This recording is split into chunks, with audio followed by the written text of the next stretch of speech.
שלא אחר וברך אמונה יסבנדו ואותיו תקווה אדוני. This week we have a double parsha. I'm going to pay attention only to the first of the two, a story that happens in Parashat Hukat, which is the first of the two parshas that we read this week. And we're going to look at, this is actually a parsha that is full of content. The most famous story in Parashat Hukat is Moses hitting the rock, right, instead of speaking to it, and therefore his punishment of not being able to enter the land. This parsha marks a turning point in the Torah. Until we got here, we were in the early days of wandering in the wilderness. This, by now, we're already in the 40th year, on the verge of entering into the promised land. It's a whole new generation. And some sad events happen, right? The hitting of the rock. Miriam dies in this week's parsha.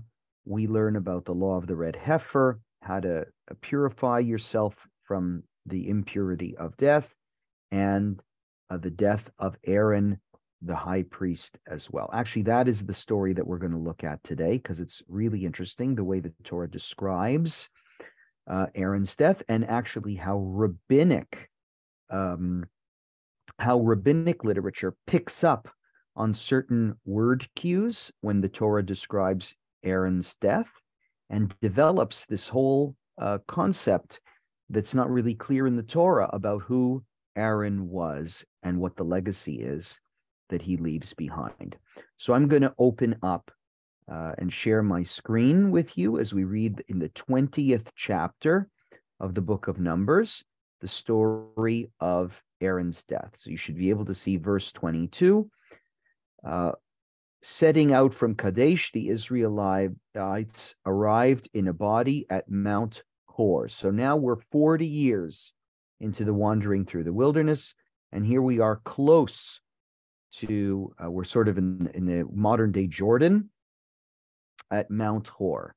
At Mount Hor, on the boundary of the land of Edom, Adonai said to Moses and Aaron, "Let Aaron be gathered to his kin.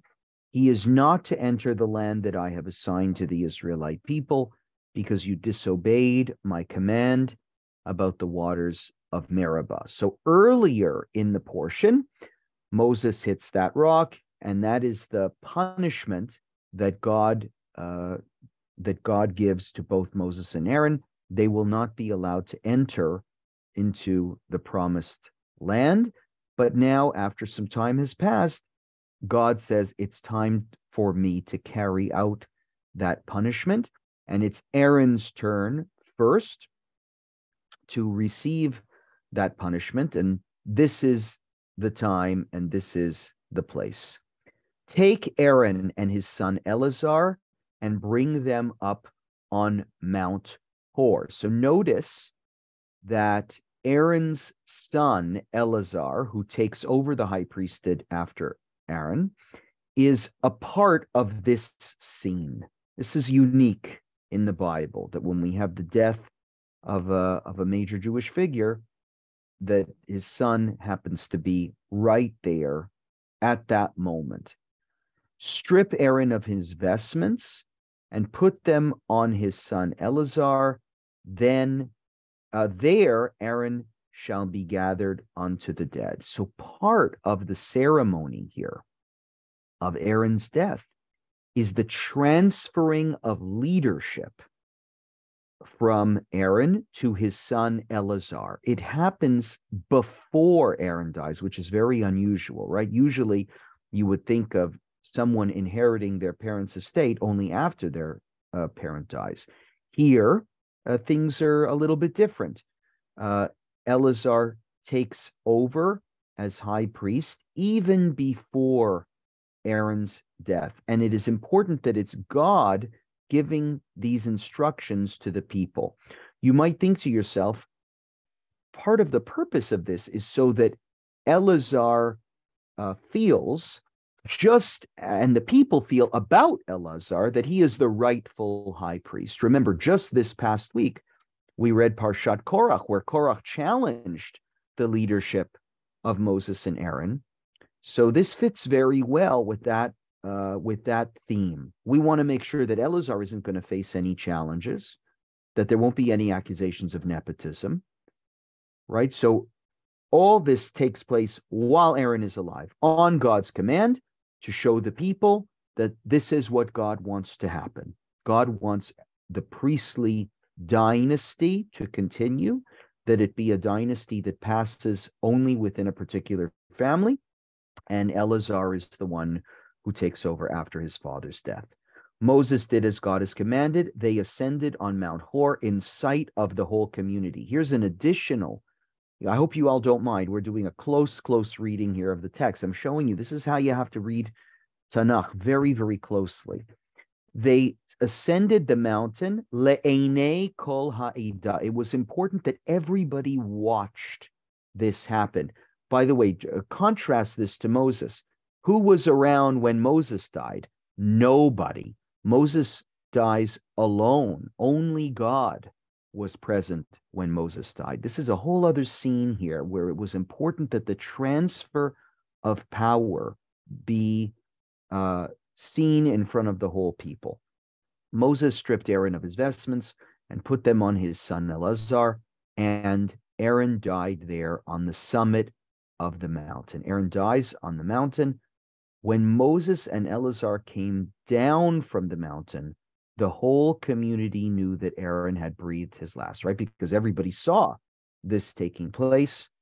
All the house of Israel bewailed Aaron for 30 days.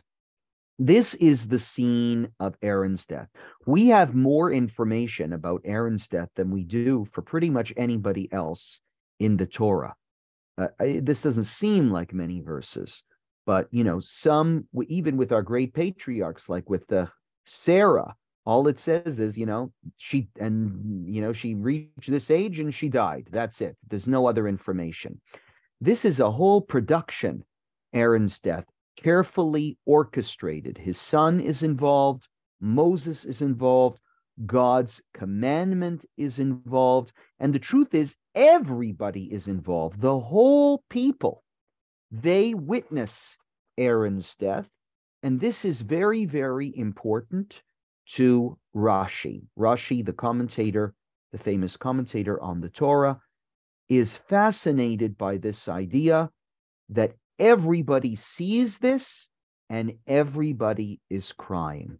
Everyone cries for for Aaron's death.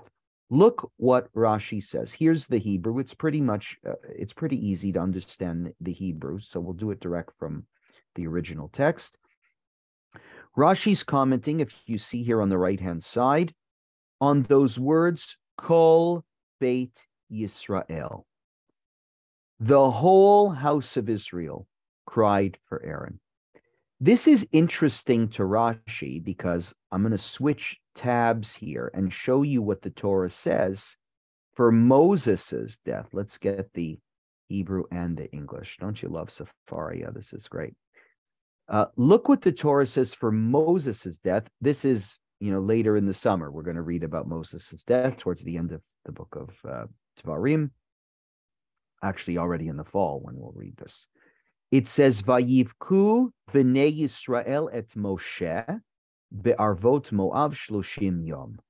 The Israelites bewailed Moses in the steppes of Moab for 30 days. What is in common with this verse, Moses' death, and the previous verse, Aaron's death? 30 yom. You see that? 30 days and 30 days. The period of mourning, the national period of mourning, is 30 days. But there's a little difference that Rashi picks up on. For Moses' death, it says, Vayivku b'nei Yisrael. The children of Israel cried. But for Aaron, it says, Vayivku et Aaron 30 yom, kol Beit Yisrael. That little word kol, everybody. Rashi asks, is that significant? Well, he answers, it is significant, right? For Aaron, there was a greater mourning. Everybody mourned. Look what Rashi says. Ha'anashim ve'hanashim. When it uses that word kol, it's saying not just the men cried, the women cried too when Aaron died. Why? Lefi shehaya Aaron rodef shalom umatil ahava ben baalei meriva uvein ish leishto. Because Aaron was someone who pursued peace and instilled love when people were not getting along with each other. Aaron sort of helped them to reconcile. Uvein ish leishto. Not only when people were getting along, friends were having a dispute, but when husbands and wives were having a dispute, Aaron's role was to get involved, help bring peace. Now, some of you might be familiar with this rabbinic idea. It's not clear in the Torah. It doesn't say anywhere in the Torah that Aaron was rodef shalom, and brought peace between husbands and wives who weren't getting along with each other. But the rabbis create this image out of Aaron, and this is what's really fascinating about this. They create this image of Aaron just out of that word kol. The fact that it says kol for Aaron and not for Moses creates this whole imagination on the part of the rabbis that Aaron was really special. You don't cry for people who are not wonderful people to you, special people to you. And so they have to come up with some idea that makes Aaron very special. And the idea that they come up with is not a radical idea, but it's sort of natural, is that he was somebody that everybody liked because he was a peacemaker. Everybody likes somebody who can make less contention and more peace. This is the character of Aaron that the rabbis create. I want to show you some more. So I'll explain to you some more interpretations on Aaron as the man of peace. Rashi takes only the brief story of Aaron used to make peace between husbands and wives and complainants who weren't getting along with each other. But actually, the rabbinic tradition says even much more about Aaron, who was Ohev Shalom and Rodef Shalom. Oh, and I was saying earlier, and I forgot to say this, if you study Pirkei Avot, you know the saying, be like the students of Aaron the high priest, Heye mi talmidav shel Aharon HaKohen. This is in the first chapter of Pirkei Avot. Ohev Shalom v'Rodef Shalom. Love peace and pursue peace and bring others close to the Torah, it says. So Pirkei Avot is the proof right there for this man of peace being created out of Aaron's legacy, all based on these two letters. There's more to say. Here's a couple of stories from Avot de Rabbi Natan. This is a work of Midrash from the rabbinic period that tells you more about the kind of peacemaker that Aaron was. Love peace. How so? This is to teach you to be a person who loves peace among all the people of Israel, just as Aaron loved peace between everyone. As it says in the book of Malachi, a Torah of truth was on his mouth, and no crooked thing was on his lips. He walked with me in peace and righteousness, and he pulled back many from sin. So the rabbis are saying this verse from Malachi is about Aaron, and he was somebody who loved peace and who spoke the truth, and he pulled many away from sin. Rabbi Meir would say, what do we learn from he pulled many away from sin? In other words, what do you mean he pulled away many from sin? Give me an example of this. When Aaron was walking down the road and he came upon a wicked person, he would wish him shalom. Oh, this is interesting. What does it mean when it says Aaron was Ohev Shalom or Rodef Shalom? This story says, take it literally. Aaron loved the word Shalom so much that whenever he saw somebody wicked, he would make it his business to go up to him and specifically say, Shalom. Then, in other words, to notice you and to greet you like a human being, even though you're a wicked person, with the word Shalom. That's how much Aaron loved Shalom. I love this, that he wasn't just a pursuer of peace. He was a pursuer of Shalom, that greeting. And he used that greeting to manipulate people. How can you manipulate people with the word Shalom?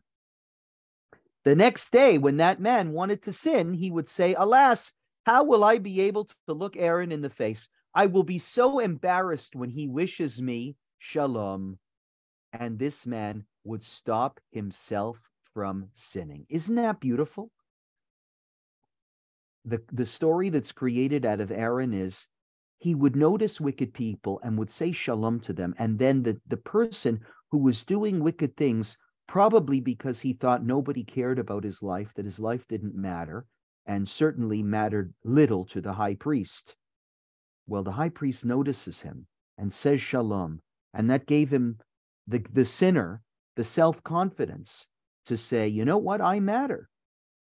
Obviously, I matter. The high priest notices me and wishes me Shalom. You know what, I better not sin so much, because if I'm important to the high priest, right, then what I do, my actions, must matter a lot. And I guess I better not follow in the wicked ways that I've been following.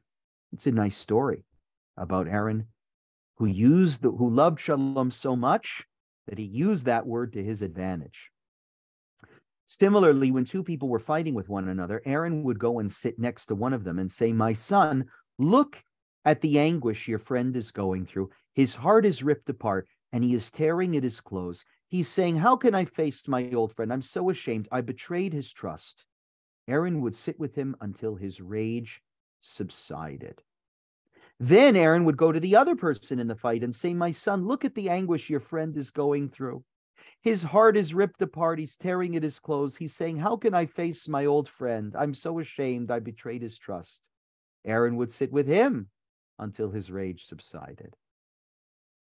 When the two people saw each other, they would embrace and kiss one another. And that is why it says, and the entire house of Israel wept for Aaron for 30 days after his death. This is an important story. I want you to pay attention to how Aaron brings peace between his two friends. I think there's a sitcom episode here that you might be thinking of. There's a few sitcoms that have played off this idea. Aaron is the middleman. He goes to one friend who's angry at the other and says, you know, your friend feels really bad about what he did. And then goes to the other friend and says, you know what, your friend feels really bad about what he did. And they came and embraced. He makes up a story. Aaron here isn't telling the truth.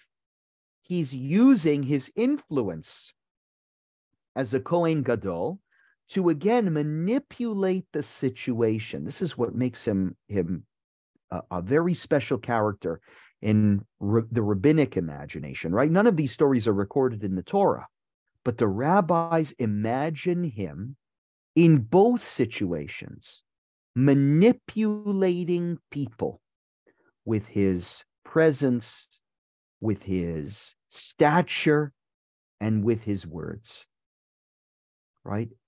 He used his power to make the world better, even if it required being dishonest, even if it required him doing something that he wouldn't normally do.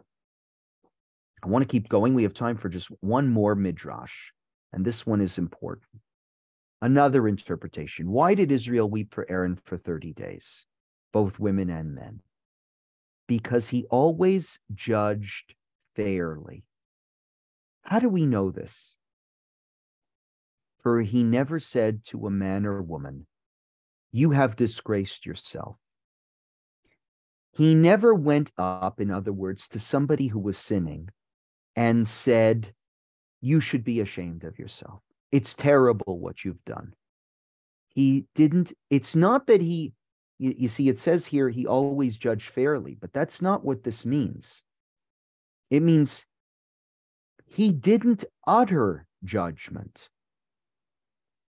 He never said you should be ashamed of yourself. What you're doing is wrong, when he saw somebody doing something wrong. But here's the key to this midrash. But with Moses, who would chastise them with harsh words, it merely says the children of Israel wept for Moses. And also, how many thousands in Israel were named after Aaron? Because if not for Aaron, they would never have come into the world, for he would bring peace between husband and wife, and they would come back together and would name their first child after him. Right? But there are those who say that the reason the entire house of Israel wept for him for 30 days is because anyone who saw Moses, our teacher, sitting and weeping, how could they not weep? Anyone who saw Eleazar and Pinchas, the two high priests, standing and crying, how could they not weep? So maybe at the end it says the reason everybody was crying was because they saw Moses crying. And when they saw Moses crying, they cried too.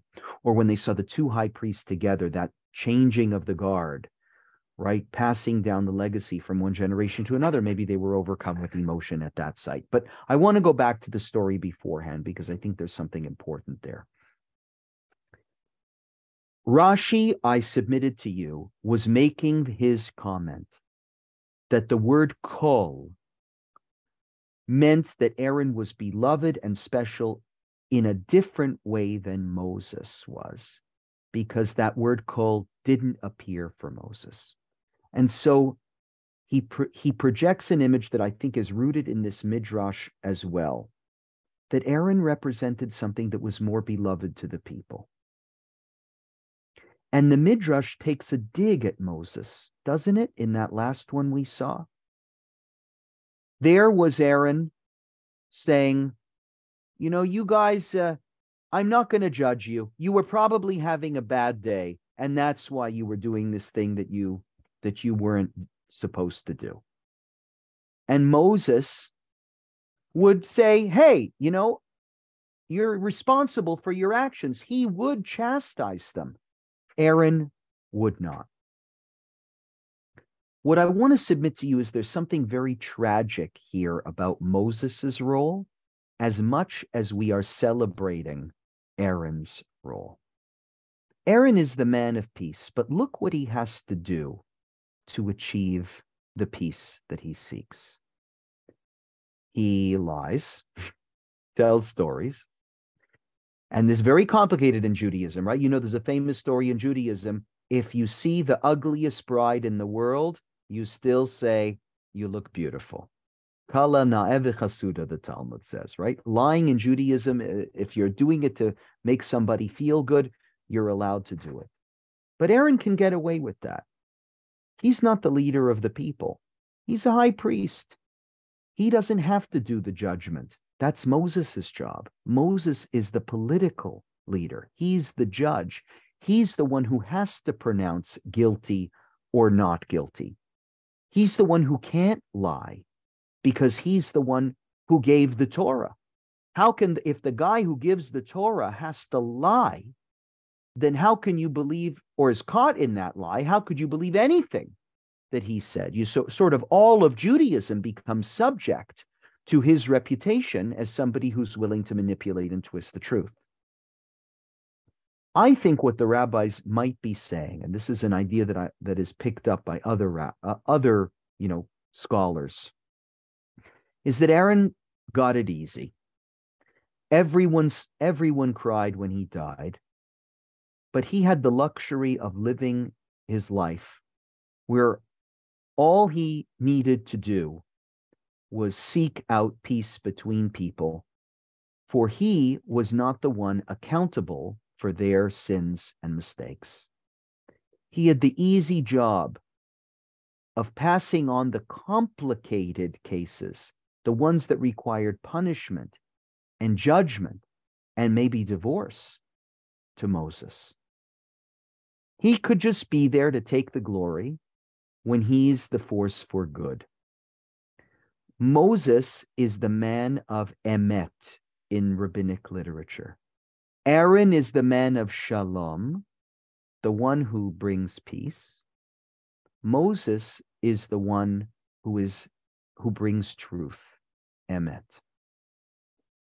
A person who is devoted to truth at the end of their life, it's not as sad, because the guy who tells the truth sometimes has to be the bad guy and has to say, you know what, you're guilty, or there's nothing I can do to bring peace between the two of you. You have to figure it out.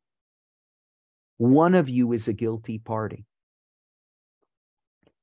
The dichotomy that the rabbi set up between the man of peace and the man of truth is really fascinating.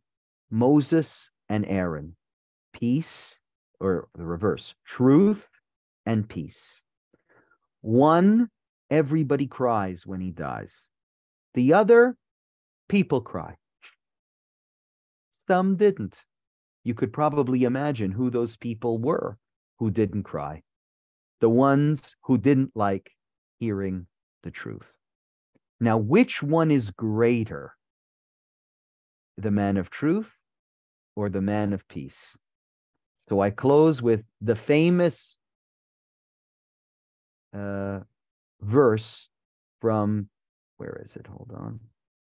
From Pirkei Avot, that talks about what the world stands on. Some of you know this. Let's get the English and the Hebrew. Rabban Shimon ben Gamliel haya omer, al shlosha dvarim ha'olam omed. On three things the world stands. Al hadin, ve'al ha'emet, ve'al ha'shalom. On justice, on truth, and on peace, the world stands. As it says, execute the judgment of truth and peace in your gates. Emet u'mishpat shalom shiftu b'sha'arechem. The two are held in tension together. Neither wins. Moses is needed and Aaron is needed. Aaron is needed because peace is important.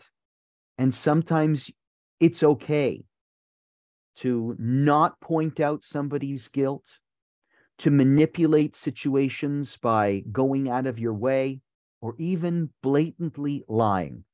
Sometimes that's okay. But the world cannot stand with only Aaron. The world needs a bad guy. The world needs people who are willing to say, you're wrong. You're doing something, you're following the wrong path. Your marriage really needs to end. Without the one who stands for emet, for truth, the world collapses. This verse, to me, which is really about mourning for Aaron and all the sadness about Aaron's death, for me, I would submit to you, is actually more about Moses' tragedy than about Aaron's. When I read that not everybody cried for Moses, it resonates. Moses was not capable in his role as leader. Well, he was capable, but it would have cost him too much to be the man of peace. He couldn't lead the people if that's how he projected himself. He had to be the bad guy. And the sad part is the legacy that he pays for it is that some people, some people will not cry for him. I think all of us in our lives have to be both. If anybody here calls themselves a man of peace, it's not good. If you call yourself a man of truth, it's also not good. You have to know when to go between the two.